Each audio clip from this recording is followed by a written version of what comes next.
Aujourd'hui, nous sommes le 10, 4, 20, 22 à Salon de Provence.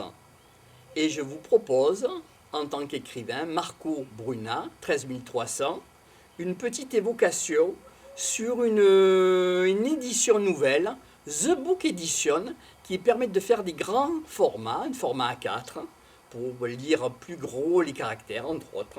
4 interviews en pays salonnais, Marco Bruna. Alors, le métier d'ébéniste, avec Philippe Arnaud, qui permettait de faire notamment des guitares électriques avec du bois, de la menuiserie, de l'ébénisterie. Et il nous parle sur la colle, sur la température de les pièces, la température effectivement des objets pour réaliser une guitare électrique, entre autres.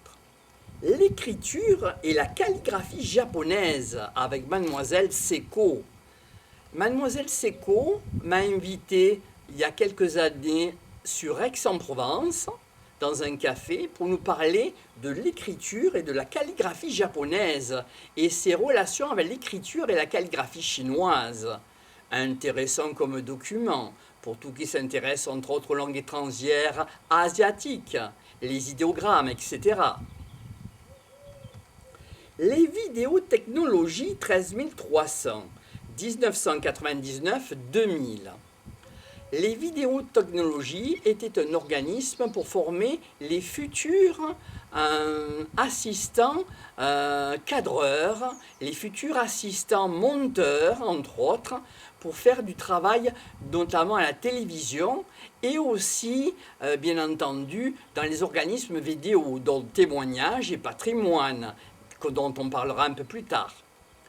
Effectivement, tout ce travail de la magie de la lumière, tout ce travail de la magie du son qui nous permet d'écouter ou de différer un peu, de moduler sa voix, VOX, mais aussi tout le travail de prise de vue, le cadrage, les mises en scène, et aussi en même temps le montage pour la post-production, pour être finalement broadcast, les vidéotechnologies. Enfin, la fabrication artisanale des masques en cuir, avec la Commedia dell'Arte, dont nous parle Françoise Malaval-Favaro. Françoise nous a invités donc à Malemort pour pouvoir nous parler de ces fabrications traditionnelles des masques en cuir, notamment ce qu'on fait avec la Commedia dell'Arte. Elle nous explique comment fabriquer un de ces masques en cuir pour la scène, pour les comédiens et les comédiennes. Voilà, très bonne lecture à chacun.